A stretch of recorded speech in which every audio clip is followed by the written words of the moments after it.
ಗುರು actually ನಾವು ಇವತ್ತು ಬಂದಿರೋದು ನೋಡ್ಬೋದು ಈ ಒಂದು ಖಾಲಿ ಸೈಟಲ್ಲಿ. ಇವತ್ತು ಖಾಲಿ ಸೈಟಲ್ಲಿ ಏನಪ್ಪ ಸ್ಪೆಷಲ್ ಅಂದರೆ ಒಂದು ಫುಲ್ ಕೋಳಿನ ತಂದೂರಿ ಚಿಕನ್ ಥರ ಮಾಡಬೇಕು ಅಂತ.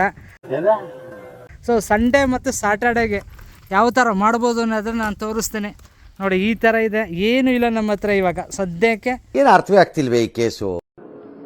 ಈಸಿಯಾಗಿ ಆರ್ಡ್ರನ್ನ ಮಾಡಿ ಅದನ್ನು ಹೆಂಗೆ ನಾವು ನಿಜವಾಗ್ಲೂ ಎಕ್ಸಿಕ್ಯೂಟ್ ಮಾಡಿ ಚೆನ್ನಾಗಿ ಬೇಯುತ್ತಾ ಬೇಯಲ್ವಾ ಯಾವ ಥರ ಮಾಡ್ಬೋದು ಅನ್ನೋದನ್ನ ತೋರಿಸ್ತೇನೆ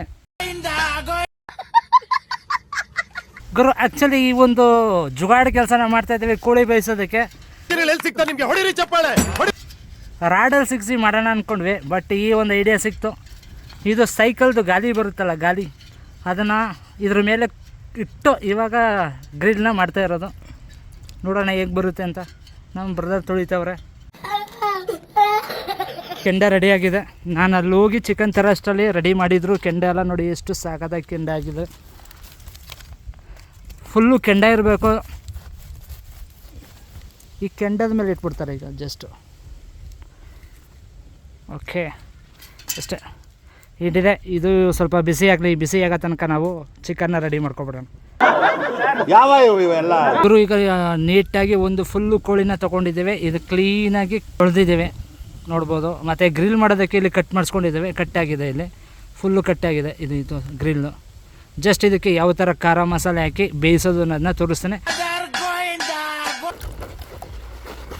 ಬಾಳೆಎಲೆನ ಯೂಸ್ ಮಾಡ್ತಿದ್ವಿ ಇದಕ್ಕೆ ಮಸಾಲೆನ ಹಾಕೋದಕ್ಕೆ. ಗ್ರಿಲ್ಗೆ ನಾವು ಎಲ್ಲ ಮಸಾಲೆ ಹಾಕ್ತಾಯಿಲ್ಲ, ಜಸ್ಟ್ ಇದನ್ನು ಮಾತ್ರ ಹಾಕ್ತಾಯಿದ್ದೇವೆ. ಬಿ ಬಿ ಕ್ಯೂ ಅಂದರೆ ಇದ್ರದ್ದು ತಂದೂರಿ ಮಸಾಲ ನೀವು ತೊಗೋಬೋದು. ಶಾನು ಇದು 100 ಗ್ರಾಮ್ ಇರುತ್ತೆ ಒಂದು ಕೋಳಿಗೆ. ಇದು 50 ಗ್ರಾಮ್ ಹಾಕಿದ್ರೆ ಸಾಕು, ಅಂದರೆ ಇದ್ರ ಅರ್ಧ. ನೀವು ಗರಂ ಮಸಾಲ ಮತ್ತು ಖಾರದ ಪುಡಿ ಯಾವುದನ್ನು ಹಾಕೋ ಅವಶ್ಯಕತೆ ಇಲ್ಲ. ಜಸ್ಟ್ ಇದೊಂದು ಮಸಾಲ, ಇದರಲ್ಲೇ ಎಲ್ಲ ಇರುತ್ತೆ. ಇದು ಆ್ಯಕ್ಚುಲಿ ಬಿ ಬಿ ಕ್ಯೂ ಈ ಥರ ಒಂದು ಮಸಾಲನ ಯೂಸ್ ಮಾಡ್ಕೊಳ್ಳಿ. 50 ಗ್ರಾಮ್ ನೀವು ಒಂದು ಕೋಳಿನ ಹಾಕಿದ್ರೆ 50 ಗ್ರಾಮ್. ಯಾಕೆಂದರೆ ಇದರಲ್ಲಿ ಖಾರ ಗಿರ ಎಲ್ಲ ಮಸಾಲೆಗಳು ಇರೋದ್ರಿಂದ ಜಾಸ್ತಿ ಹಾಕಬೇಡಿ. ಒಂದು ಕೋಳಿಗೆ ಇದು ಕರೆಕ್ಟಾಗಿ 50 ಗ್ರಾಮ್ ಹಾಕಿದ್ರೆ ಸಾಕು. ಫುಲ್ 1-1.5 kg ಕೋಳಿ ಆಗಿದ್ದರೆ ನಾನು ತಂದಿರೋದು 2 kg ಇದೆ. 100 ಗ್ರಾಮ್ ಕಮ್ಮಿ, 2 kg ಇರೋದ್ರಿಂದ ಉಪ್ಪು ಇದರಲ್ಲೇ ಇರುತ್ತೆ. ಸ್ವಲ್ಪ ಮಾತ್ರ ಹಾಕೋಬೋದು ನೀವು. ಸ್ವಲ್ಪ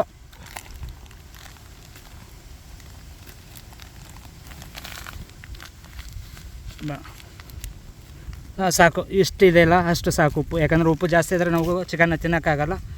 ಉಪ್ಪು ಸಾಕು. ಗಿಂಜರ್ ಪೇಸ್ಟು ಅದೊಂದು 2 ಚಮಚ ಹಾಕಿದ್ರೆ ಸಾಕು. ಓಕೆ, ಒಂದು ಸಾಕು. ಜಾಸ್ತಿ ಗಿಂಜರ್ ಪೇಸ್ಟ್ ಹಾಕಬೇಡಿ. ಸ್ವಲ್ಪ ಮತ್ತು ಮೊಸರು ಅಷ್ಟೇ ಸ್ವಲ್ಪ. ಓಕೆ, ಸಾಕು. ಮೊಸರು ಸಾಕು. ಒಂದು ಮೊಟ್ಟೆ. ಇದು ಆ್ಯಕ್ಚುಲಿ ನಿಮಗೆ 2 kg ನಾನು ಫುಲ್ ಗ್ರಿಲ್ ಮಾಡೋದಕ್ಕೆ ಇದು ಮಾಡ್ತಾ ಇರೋದು. ಮೊಟ್ಟೆ ಒಂದು ಫುಲ್ ಗ್ರಿಲ್ ಮಾಡ್ತೀರಿ ಅಂದ್ರೆ ಒಂದು ಮೊಟ್ಟೆ ಏನು ಮಾಡಿ. Okay, full mixing.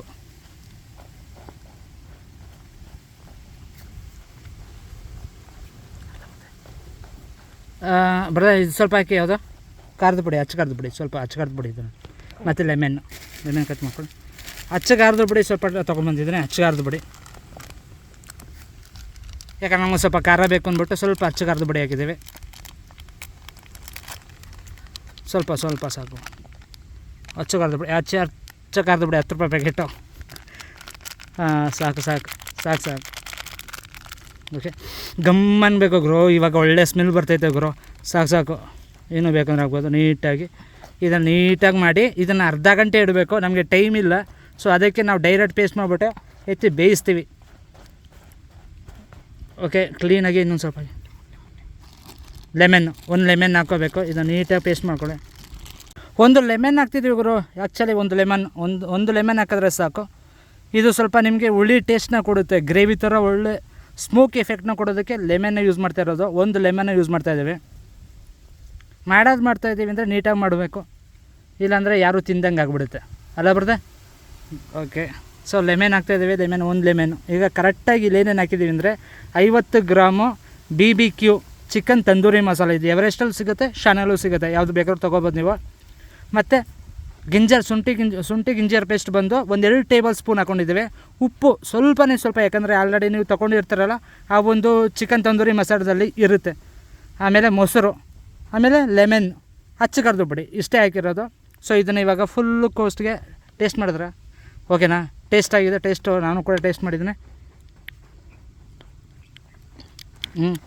Okay, taste ಆಗಿದೆ. ನೀವು ಒಂದು ಸತಿ ಟೇಸ್ಟ್ ಮಾಡ್ಕೊಬೇಡಿ. ಉಪ್ಪು ಗಿಪ್ಪು ಏನಾದ್ರು ಜಾಸ್ತಿ ಇದ್ದರೆ ಮೊಸರನ್ನ ಹಾಕ್ಕೊಳ್ಳಿ, ಸರಿಯಾಗುತ್ತೆ. ಓಕೆ, ಇವಾಗ ಕೋಳಿಗೆ ಪೇಸ್ಟ್ ಮಾಡ್ತಾಯಿದ್ದೀವಿ. ನೀಟಾಗಿ ಪೇಸ್ಟ್ ಮಾಡಬೇಕೀಗ.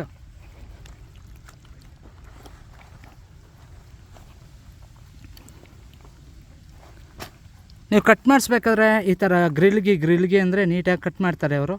ಮತ್ತು ಆಯಿಲ್ ಹಾಕ್ಬೇಕಿತ್ತು ಇದಕ್ಕೆ. ಆಯಿಲು ನೀವು ಆಯಿಲ್ನ ಬೇಕಂದ್ರೆ ಹಾಕ್ಕೋಬೋದು. ಸ್ವಲ್ಪ ಇದ್ರ ಮೇಲೆ ನಾವು ಅದು ಇದು ಮಾಡಬೇಕಾದ್ರೆ ಹಾಕ್ಕೋತೀವಿ. ಆಯಿಲ್ ಹಾಕಿದ್ರೆ ಹಿಡಿಯುತ್ತೆ. ಕಸ್ಟರ್ಡ್ ಆಯಿಲು ಅಂದರೆ ಸಾಸಿವೆ ಎಣ್ಣೆ ಇರುತ್ತಲ್ಲ, ಸಾಸಿವೆ ಎಣ್ಣೆ ಯೂಸ್ ಮಾಡಬೇಕು. ನೀವೇನು ಮಾಡಬೇಕು ಅಂದರೆ ಆ ಸಾಸಿವೆ ಎಣ್ಣೆನ ನೀಟಾಗಿ ಕುದಿಸ್ಕೋಬೇಕು. ಅಂದರೆ ಸ್ವಲ್ಪ ಬಿಸಿ ಮಾಡಿ ಹಾಕಬೇಕು, ಇಲ್ಲಾಂದರೆ ಹಂಗೆ ಹಾಕಿದ್ರೆ ಹಸಿ ಸ್ಮೆಲ್ ಬರುತ್ತೆ. ನಾವಿವಾಗ ಸಾಸಿವೆ ಎಣ್ಣೆನೆಲ್ಲ ಇಲ್ಲಿ ಮಾಡೋದಕ್ಕೆ ಜಾಗ ಇಲ್ಲ. ಸೊ ಅದಕ್ಕೆ ಏನು ಮಾಡ್ತಾಯಿದ್ದೀವಿ ಅಂದರೆ ರಿಫೈಂಡ್ ಆಯಿಲ್ನ ಯೂಸ್ ಮಾಡ್ತೀವಿ. ರಿಫೈಂಡ್ ಆಯಿಲ್ನ ಹಾಕಿ ನೀಟಾಗಿ ಅದಕ್ಕೆ ಅಂದರೆ ಗ್ರಿಲ್ ಆಗೋ ಟೈಮಲ್ಲಿ ಮೇಲ್ಗಡೆ ಹಾಕಿದ್ರೆ ಸಾಕು. ಇಲ್ಲ ಇದ್ರ ಜೊತೆಗೂ ಮಿಕ್ಸ್ ಮಾಡ್ಬೋದು, ಬಟ್ ನಾವು ಇದರಲ್ಲಿ ಹಾಕಿಲ್ಲ. ಒಳ್ಳೆ ನೀಟಾಗಿ ಪೇಸ್ಟ್ ಮಾಡ್ಕೋಬೇಕು ಎಲ್ಲ ಕಡೆ. ನೋಡಿದ್ರೆ ಹಾಕ್ತಾಯಿದ್ದಾರೆ ಫುಲ್ಲು ಈ ಥರ ನೀಟಾಗಿ ಎಲ್ಲ ಕಡೆ ಹಾಕ್ತಾಯಿದ್ದಾರೆ.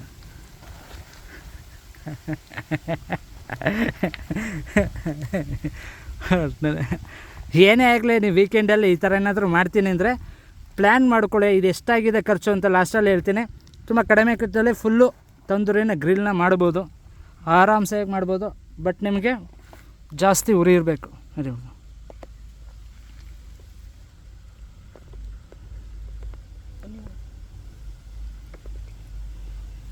ಪರ್ಫೆಕ್ಟು ನೋಡಿ. ಈ ಥರ ನೀಟಾಗಿ ನೀವು ಮಸಾಲನ ಹಾಕ್ಕೋಬೇಕು. ಯಾವ ಮಸಾಲನ ವೇಸ್ಟ್ ಮಾಡಬೇಡಿ, ಎಲ್ಲನೂ ಹಾಕಿ ಬರ್ತದೆ. ಹಾಕಿ ಮೇಲೆ ಹಾಕಿ ಹಿಡಿಯುತ್ತೆ, ಅದು ತೊಂದರೆ ಇಲ್ಲ. ಅದಕ್ಕೆ ನೀವು ಮಸಾಲೆನೇ ನೋಡಿ, ಇದು ಒಂದಕ್ಕೆ ಫುಲ್ಲಾಗಿ ಮಸಾಲೆ ಕವರ್ ಆಗಿದೆ ನಿಮಗೆ, ಎಲ್ಲೂ ಕೂಡ ಗ್ಯಾಪ್ ಇಲ್ದಂಗೆ. ಅದಕ್ಕೆ ನೀವು ಮಸಾಲೆ ಹಾಕ್ಬೇಕಾದ್ರೆ ಕಡಿಮೆ ಹಾಕ್ಕೊಳ್ಳಿ, ಟೇಸ್ಟ್ ಅಲ್ಟಿಮೇಟ್ ಬರುತ್ತೆ. ಗುರು ಆ್ಯಕ್ಚುಲಿ ನೋಡಿ, ನಮ್ಮ ಜುಗಾಡ್ದು ಚಿಕನ್ ಬೇಯ್ತಾರೆ. ಜಾಸ್ತಿ ಹಾಕ್ಬೇಡಿ, ಸಾಕು. ನೋಡಿದ್ರೆ ಅಲ್ಲಿ ಬೆಂಕಿ ಬರುತ್ತೆ. ಯಾವಾರ್ಗರು ಆ್ಯಕ್ಚುಲಿ ನಿಮಗೆ ಈ ಥರ ಬೆಂಕಿ ಬರಬಾರ್ದು, ಬೆಂಕಿಲಿ ಇರಬಾರ್ದು, ಬರೀ ಕೆಂಡದಲ್ಲೇ ಬೇಯಬೇಕು. ಬೆಂಕಿಲಿ ಹಾಕಿದ್ರೆ ಏನಾಗುತ್ತೆ ಅಂದರೆ ಅದು ಕಪ್ಪು ಬಂದುಬಿಡುತ್ತೆ, ಫುಲ್ಲು ಸುಟ್ಟೋಗ್ಬಿಡುತ್ತೆ ಚಿಕನ್ನು. ಅದಕ್ಕೋಸ್ಕರ ನೀವು ಬರೀ ಕೆಂಡದಲ್ಲೇ ಬೇಯಿಸ್ಬೇಕಾಗುತ್ತೆ. ಕೆಂಡ ಇದು ಚೆನ್ನಾಗಿದೆ, ಉರಿ ಇದೆ ನೋಡಿ, ನೀಟಾಗಿ ಬೇಯ್ತಾ ಇದೆ. ಎಣ್ಣೆ ಜಾಸ್ತಿ ಹಾಕಿದ್ದಾರೆ. ಮಿನಿಮಮ್ ಅಂದರೆ 1-1.5 ಗಂಟೆ ಇಲ್ಲಿ ಬೇಯಬೇಕಾಗುತ್ತೆ ಇದು. ನೋಡಿ ಆ್ಯಕ್ಚುಲಿ ಯಾವ ಥರ ಬೆಂದಿದೆ ಅಂತ. ಸೊ ಬೇಯ್ತಾ ಇದೆ, ಅದು ಇನ್ನೂ ಬೇಯಬೇಕು, ತುಂಬ ಬೇಯಬೇಕು. ಬಟ್ ಇಲ್ಲಿ ಸ್ವಲ್ಪ ಬ್ಲ್ಯಾಕ್ ಬಂದಿದೆಯಲ್ಲ, ಅದು ಉರಿ ಸ್ವಲ್ಪ ಜಾಸ್ತಿ ಆಗಿದೆ ಅದಕ್ಕೆ. ಸೊ ಇವಾಗ ಏನು ಮಾಡ್ತೀವಿ ಅಂದರೆ ಅದರ ಸ್ವಲ್ಪ ನೋಡಿ, ಒಂದು ಸೈಡ್ ಮಾತ್ರ ಬೆಂದಿದೆ, ಇನ್ನೊಂದು ಸೈಡ್ ಬೆಂದಿಲ್ಲ. ಸೊ ಅದಕ್ಕೆ ಈ ಥರ ಜುಗಾಡ್ ಮಾಡಿ ಬೇಯಿಸ್ತಾ ಇದ್ದೀವಿ. ಬರ್ದೆ ಉರಿಗೆ ಹಾಕ್ಸ್ಬೇಡಿ, ಉರಿ ಬೇಡ, ಬರೀ ಕೆಂಡದಲ್ಲೇ ಬೇಯಬೇಕದು. ಇಟ್ಬಿಡಿ, ಅದು ಬೇಯುತ್ತೆ ಆಟೋಮೆಟಿಕ್ಲಿ. ಉರಿ ಹಾಕಿದ್ರೆ ಹೋಯ್ತು.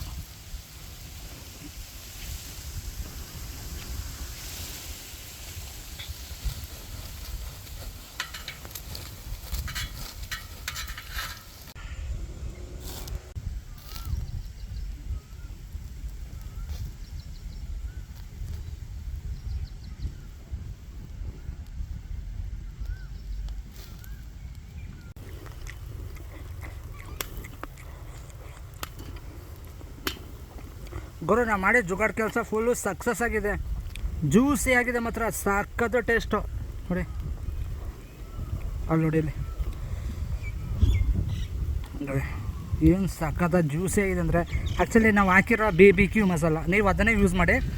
BBQ ಮಸಾಲ ಹಾಕೋದ್ರಿಂದ ಏನು ಉಪಯೋಗ ಅಂದರೆ, ನೀವು ಇಲ್ಲಿ ಗರಂ ಮಸಾಲ ಮತ್ತು ಬೇರೆ ಮಸಾಲಾನ ನೀವು ಕರೆಕ್ಟಾಗಿ ಅಳತೆ ಮಾಡೋದಕ್ಕಾಗಲ್ಲ. ಅದಕ್ಕೆ ನೀವು ಜಸ್ಟ್ 50 ಗ್ರಾಮ್ದು BBQ ಯೂಸ್ ಮಾಡಿದ್ರೆ ಸಾಕು.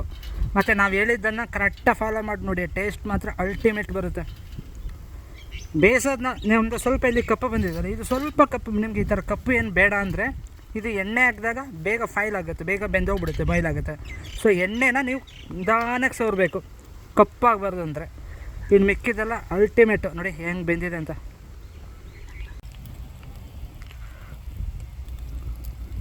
ಆ್ಯಕ್ಚುಲಿ ಫುಲ್ಲು ಬೆಂದಾದಮೇಲೆ ಇನ್ನೊಂದು ಸತಿ ನಾವು ನೀಟಾಗಿ ಬೇಯಿಸ್ಕೊಳ್ಳೋದಕ್ಕೆ ಕಟ್ ಮಾಡಿದ್ದೀವಿ. ಕಟ್ ಮಾಡಿ ಪೀಸ್ನ ಹಾಕಿ ಲೈಟಾಗಿ ಬೇಯಿಸ್ಕೊತೀವಿ.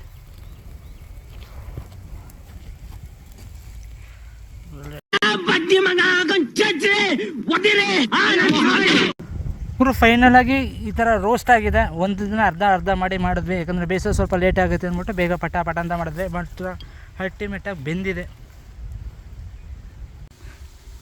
ಆಲ್ರೆಡಿ ರೆಡಿಯಾಗಿದೆ ನೋಡಿ, ಈರುಳ್ಳಿ, ಮೊಸರು, ತಂದೂರಿ. ಬನ್ನಿ ಬರ್ದೆ ಸ್ಟಾರ್ಟ್ ಮಾಡೋಣ ಹೆಂಗಿದೆ ಅಂತ, ಹೇಳ್ತಾರೆ ಟೇಸ್ಟ್ ಹೆಂಗಿದೆ ಅಂತ. ಆ್ಯಕ್ಚುಲಿ ತಿನ್ನಿ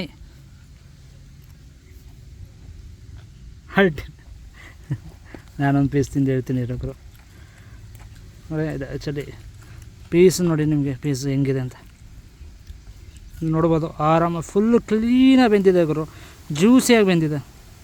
ಆ್ಯಕ್ಚುಲಿ ಇಷ್ಟಿರಬೇಕು, ತುಂಬ ಆ್ಯಡ್ ಮಾಡಬಾರ್ದು. ಇಷ್ಟಿದ್ರೆ ಮಾತ್ರ ಅಲ್ಟಿಮೇಟು. ಸೊ ಸೋಯಾ ಸಾಸ್ ಇಲ್ಲ, ಸ್ವಲ್ಪ ತಿನ್ನಿ.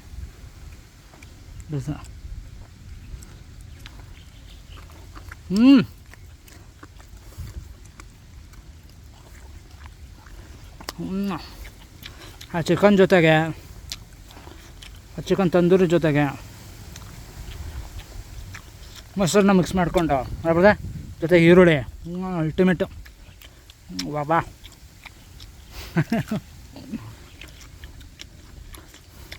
ವಿಡಿಯೋ ನೋಡಿದ್ರಲ್ಲ, ವಿಡಿಯೋ ಇಷ್ಟ ಆದರೆ ಲೈಕ್ ಮಾಡಿ, ಶೇರ್ ಮಾಡಿ. ಮುಂದೆ ನೆಕ್ಸ್ಟ್ ವಿಡಿಯೋದಲ್ಲಿ ಇನ್ನೂ ಅದ್ಭುತವಾಗಿರುವಂಥ ಡಿಶ್ ಜೊತೆ ಬರ್ತೀವಿ. ಟಾಟಾ, ಬಾಯ್ ಬಾಯ್. ಹಾಂ